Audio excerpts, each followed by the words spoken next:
Bonjour à tous. Alors on continue les 10 clés pour vivre l'émotion en pleine conscience, tiré de mon livre du même nom, Être libre des émotions, 10 clés pour vivre l'émotion en pleine conscience. Et donc là nous en sommes à la troisième clé. Donc le titre de ce chapitre, clé numéro 3, c'est les mouvements de pensée et d'émotion sont incessants.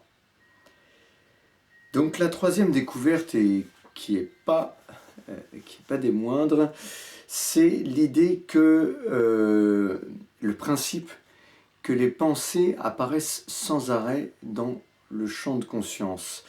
C'est-à-dire que il y a un flot de pensées permanent qui traverse notre esprit, dont on ne se rend pas forcément compte, mais qui génère de manière, comme dans un flux, tout un tas de micro-émotions, enfin des plus petites jusqu'aux plus grandes. C'est-à-dire que comme le flot de pensée est incessant, une pensée passe, hop, elle apparaît, elle devient importante, hop, elle disparaît, elle s'en va, et puis ainsi de suite. Ça fait comme ça, comme des vagues. Mais ces pensées, tant qu'elles ne sont pas conscientisées, elles continuent en arrière-plan dans le mental, ce qu'on appelle le mental, manas, en sanskrit. Les pensées apparaissent et ces pensées vont, pour certaines, en fait, euh, générer des émotions, en fait quasiment toutes en fait, vont générer des micro-émotions ou des macro-émotions qui vont, elles, prendre selon notre disposition, selon le moment de la journée, selon notre état mental, donc selon ce qu'on nomme être de bonne humeur ou de mauvaise humeur, prendre le devant de la scène de notre champ de conscience. Et ça, c'est un point qui est tout à fait important à voir et qu'on ne constate qu'une fois qu'on a commencé à pratiquer la vigilance et donc c'est-à-dire la pleine conscience au quotidien. Alors on l'appelle vigilance, on peut l'appeler présence, on peut l'appeler présence à soi, l'attention aussi. Et donc tant qu'on n'a pas exercé la vigilance dans notre quotidien, on ne se rend pas compte. Et évidemment, l'exercice idéal pour pratiquer l'attention de manière aiguë, de s'exercer de manière aiguë, de manière volontaire et consciente, c'est la méditation.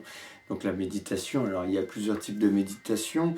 Ici, je vais vraiment parler de ce qu'on pourrait appeler d'une certaine manière vipassana, pleine conscience, mindfulness, etc. En tout cas, c'est cette pratique de méditation qui exerce à prendre conscience des pensées qui traversent le champ de conscience. Donc voilà, ça c'est un point très important. Donc le flot de ces pensées qui traversent en permanence notre champ de conscience, qui traverse le mental, on va dire, pour être plus simple et plus explicite, forme avec les colorations émotionnelles qui en découlent, puisque la pensée précède l'émotion. Donc hop, pensée, tac, on pense telle chose, hop, ça va générer une micro-émotion qui va générer une autre pensée, qui va générer une autre micro-émotion. Et puis parfois, les choses s'accumulent et hop, d'un seul coup, on se rend compte que il y a tout un tas d'émotions qui se sont accumulées, tout un tas de pensées, de concepts qui se sont solidifiés et qui donnent une émotion qui est plus grosse, plus durable, plus importante dans le champ de conscience, qui fait que même on ne peut plus éviter sa prise de conscience. On ne peut plus éviter, on ne peut plus la nier, elle est là. Tout est là, de manière brutale, massive, et donc tout est là et on ne peut plus faire autrement. Et ce qui est intéressant de voir, c'est que on appelle ça de manière banale nos humeurs. Ah aujourd'hui je suis de bonne humeur, aujourd'hui je suis de mauvaise humeur, aujourd'hui je suis préoccupé par, d'ailleurs ça le dit bien préoccupé, occupé avant même que les choses se passent, je suis préoccupé par tel sujet, par telle émotion, par tel souci.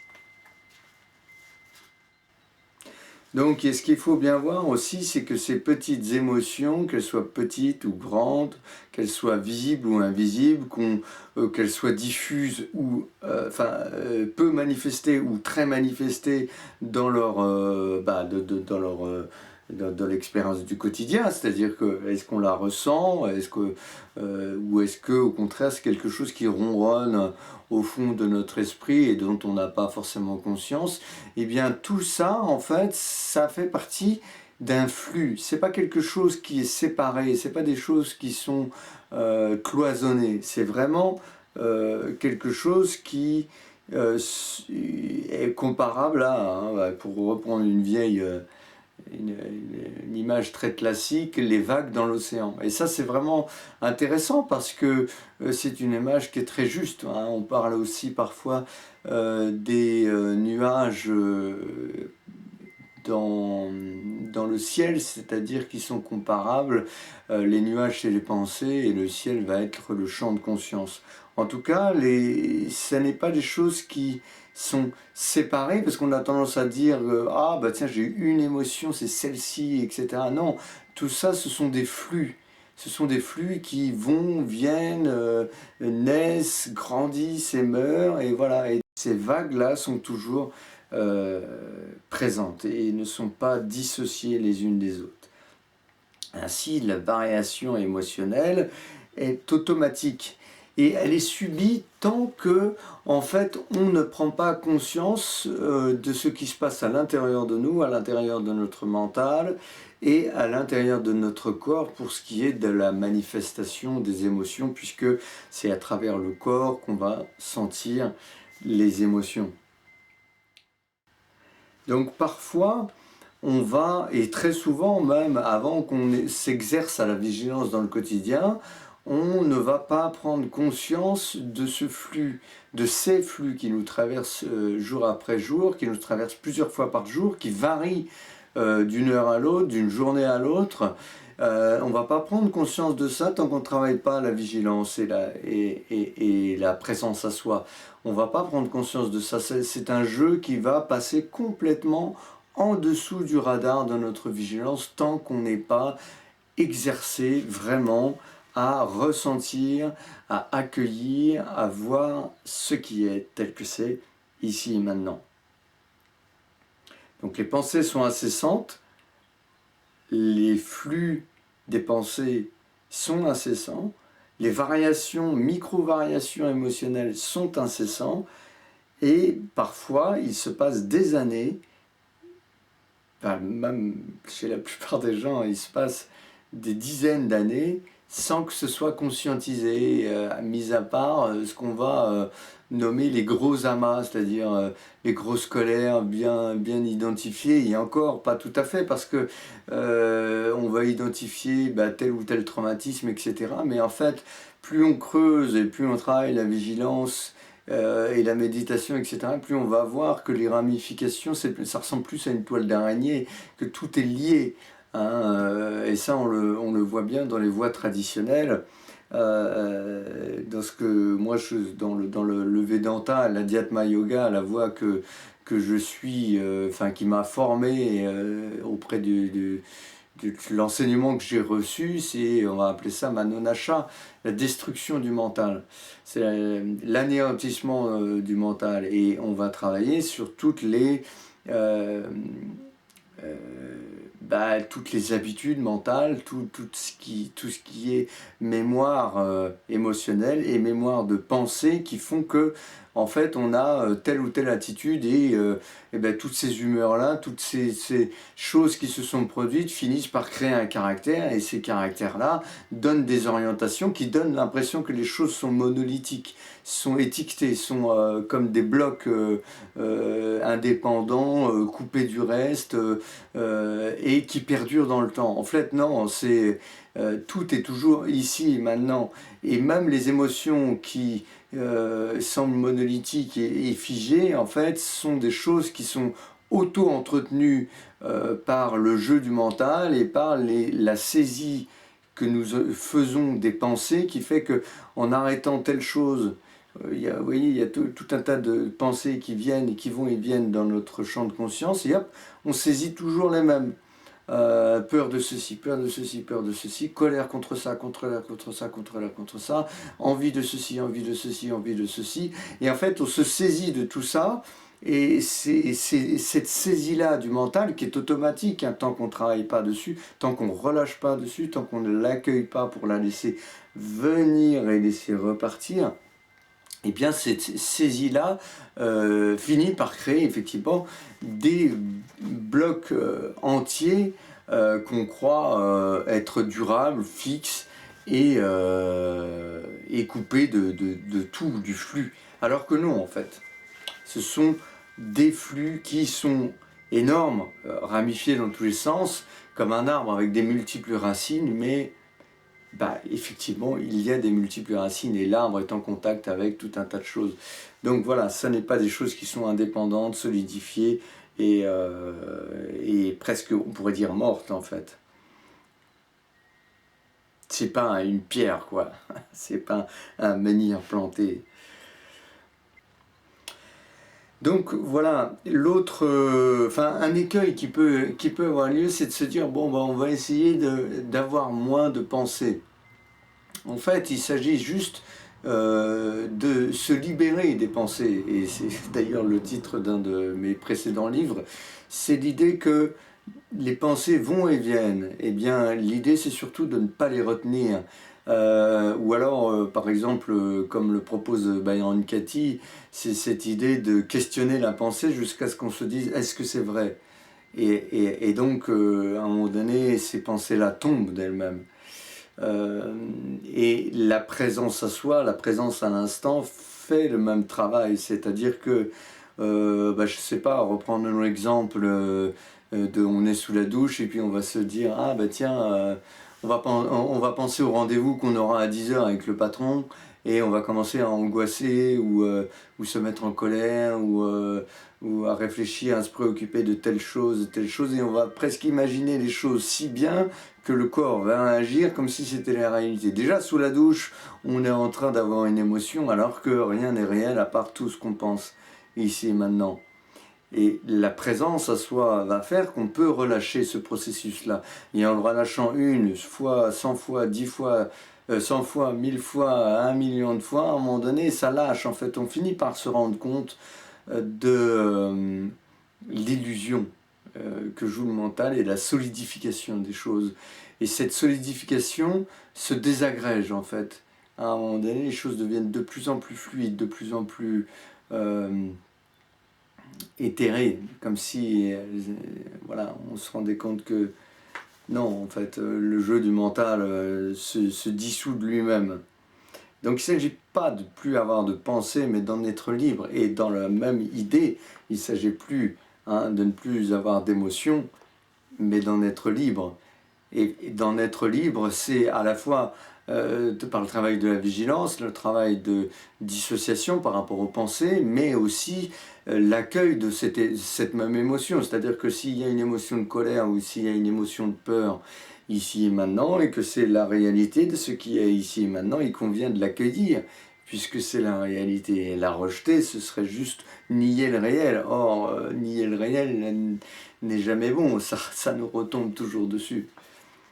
Donc non, c'est pas les retenir ni les nier, simplement faire avec et accueillir ça, accueillir ce mouvement d'énergie. Et par exemple, on peut faire un exercice qui est tout à fait intéressant, essayer de prendre une pensée que vous estimez positive. Vous fermez les yeux, vous pensez à cette pensée-là, vous vous fixez dessus, qu'est-ce qui se passe dans votre corps ? C'est intéressant parce que vous allez voir, vous allez constater quelque chose. Et maintenant, prenez une pensée que vous estimez comme étant négative, néfaste pour vous, source de troubles. Et fermez les yeux, pensez-y, concentrez-vous dessus. Qu'est-ce que vous ressentez ? Et ça, c'est un exercice intéressant parce que finalement, vous vous rendez compte que même si tout ça n'est pas réel, pour vous, pour le corps, ça devient réel.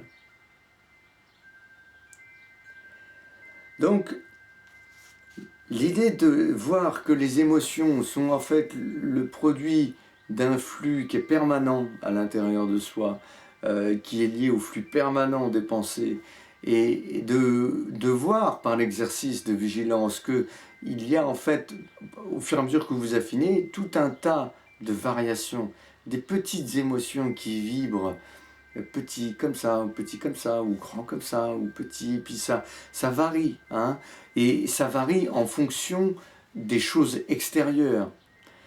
Donc à mesure que vous comprenez aussi que ça varie comme ça tout le temps, ça donne une toute autre perspective.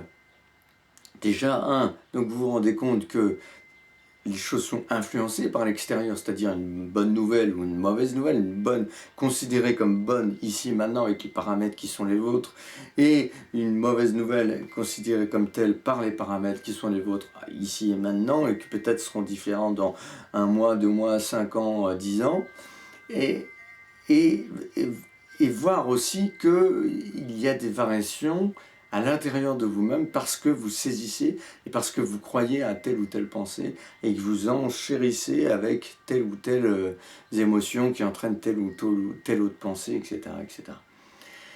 Donc, au fur et à mesure que vous allez affiner la vigilance, la présence à vous-même, vous allez vous rendre compte de ça, de ces micro-variations. Et ces micro-variations vont être très précieuses et comme un enseignement jour après jour, peut-être même heure après heure. Et ça, c'est tout à fait passionnant, ça change complètement la perspective. Vous allez dès lors rentrer dans une perception passionnante de la réalité de votre intériorité, de votre monde intérieur. Et ça, c'est très intéressant. Et je vais prendre une autre anecdote avant de conclure, il m'est arrivé, je ne sais pas combien de fois, d'avoir des gens qui arrivent en atelier de méditation, parce que quand j'animais à Paris puis à Tours des séances de méditation quotidiennes ou hebdomadaires, et il y avait des gens qui venaient et puis au bout de quelques séances, et parfois même au bout de 2-3 séances, disaient mais c'est pas possible, depuis que je médite, j'ai l'impression que c'est encore pire qu'avant.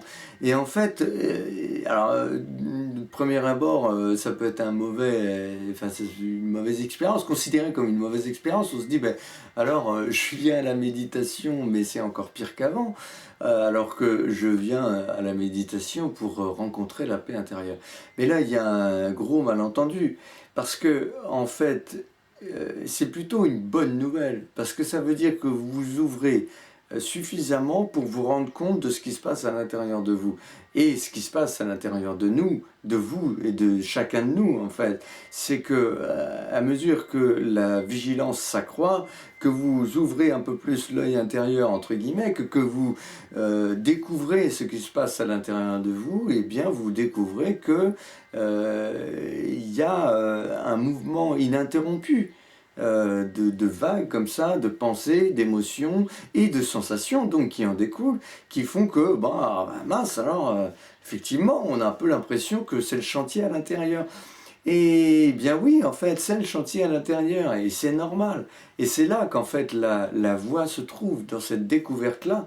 Et c'est un peu une partie de l'aspect de la première des 4 nobles vérités du Bouddha, c'est-à-dire que la vie est souffrance, tout est souffrance, la naissance est souffrance, l'existence est souffrance, la mort est souffrance.